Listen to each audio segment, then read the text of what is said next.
সুপ্রিয় শিক্ষার্থী, আসসালামু আলাইকুম। আরিফস একাডেমির পক্ষ থেকে তোমাদেরকে জানাই শুভেচ্ছা। আশা করি তোমরা ভালো আছো এবং সুস্থ আছো।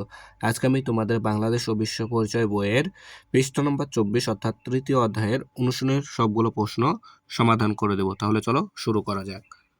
তাহলে দেখো, এখন ক নাম্বারটার সমাধান করব। ঠিক আছে, তো ক নাম্বার দেখো, সঠিক শব্দ দিয়ে শূন্যস্থান পূরণ করো। ঠিক আছে, তো দেখো 1 নাম্বার, বিভিন্ন কাজে সমান অংশগ্রহণের সুযোগ সুবিধায় ছেলে মেয়ের ড্যাশ ছিল। তাহলে এখানে উত্তর কি? সমতা। ঠিক আছে, তাহলে বিভিন্ন কাজে সমান অংশগ্রহণের সুযোগ সুবিধায় ছেলে মেয়ের সমতা। ঠিক আছে, সমতা।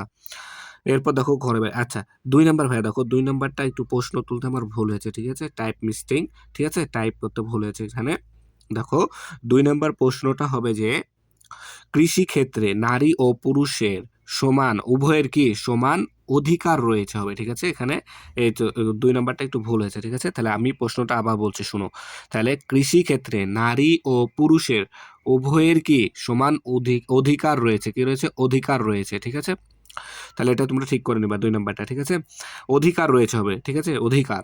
এরপর 3 নম্বর দেখো, আমরা বাড়িতে মাকে ঘরের কাজে সহযোগিতা করব। কি করব? সহযোগিতা করব। তাহলে আমরা বাড়িতে মাকে ঘরের কাজে সহযোগিতা করব। ঠিক আছে, এরপর দেখো খ নাম্বার, সত্য হলে দেন্তস্ব, মিথ্যা হলে মি লেখো। 1 নম্বর, পারিবারিক সিদ্ধান্ত নেওয়ার ক্ষেত্রে মেয়েদের মতামত নেওয়ার প্রয়োজন নেই। অবশ্যই আছে। তাহলে এটা কি হবে? মিথ্যা। তারপরে 2 নম্বর দেখো, একই কাজে নারী ও পুরুষকে সমান মজুরি দিলে সমতা ভিত্তিক আচরণ প্রতিষ্ঠিত হয়। অবশ্যই হবে। তাহলে উত্তর কি? সত্য, তাই না? তারপর দেখো, ক্লাস ক্যাপ্টেন নির্বাচনে ছেলে ও মেয়ে উভয়কে সমান গুরুত্ব দেওয়া প্রয়োজন। হ্যাঁ, অবশ্যই দিতে হবে, তাই না? ছেলে মেয়ে উভয়কে আমাদেরকে কি সমান গুরুত্ব দিতে হবে, তাই না? তাহলে উত্তর কি? সত্য। 4 নাম্বার দেখো, কোনো কাজে ছেলে মেয়ের অংশগ্রহণ করলে পারিবারিক সম্মান ও শান্তি বৃদ্ধি পায়। শান্তি বৃদ্ধি পায়, অবশ্যই পাবে, তাই না? তাহলে উত্তর সত্য, তাই না? এরপর সংক্ষিপ্ত প্রশ্ন। তাহলে দেখো 1 নাম্বার বলছে ছেলে মেয়ের অসমতার 3টি ক্ষেত্রের নাম লেখো।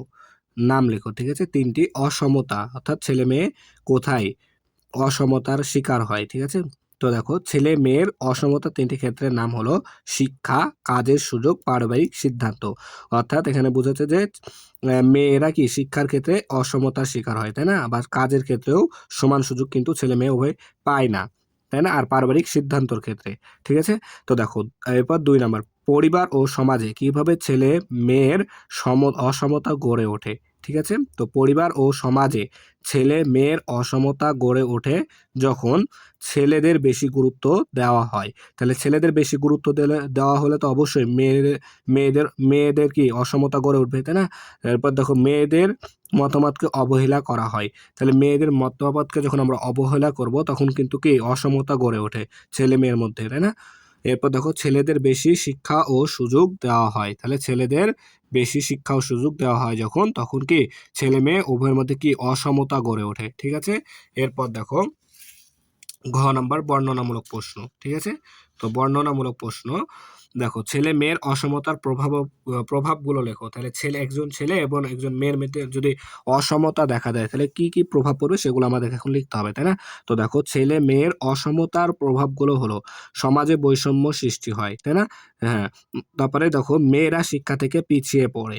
এরপর দেখো, নারীদের আত্মবিশ্বাস কমে যায়, পারিবারিক শান্তি নষ্ট হয়, সামাজিক উন্নয়ন বাধাগ্রস্ত হয়, দেশের সামগ্রিক অগ্রগতি ধীর হয়ে যায়। ঠিক আছে, 2 নাম্বার, পরিবারে ছেলে ও মেয়ের সমতাভিত্তিক আচরণ প্রতিষ্ঠায় তোমার করণীয় বর্ণনা করো। ঠিক আছে, উত্তর, পরিবারে ছেলে ও মেয়ের সমতাভিত্তিক আচরণ প্রতিষ্ঠায় আমার করণীয়। ঠিক আছে, 1 নম্বর, ছেলে ও মেয়েকে সমানভাবে সম্মান করব। ঠিক আছে, 2 নম্বর, ঘরের কাজে সবাইকে সমানভাবে অংশ নিতে উৎসাহ দেব, পড়াশোনা ও খেলাধুলায় সমান সুযোগ দেব, পারিবারিক সিদ্ধান্তে ছেলে মেয়ের মতামতকে গুরুত্ব দেব, 5 নম্বর, কোনো কাজে বৈষম্য করব না, তাই না?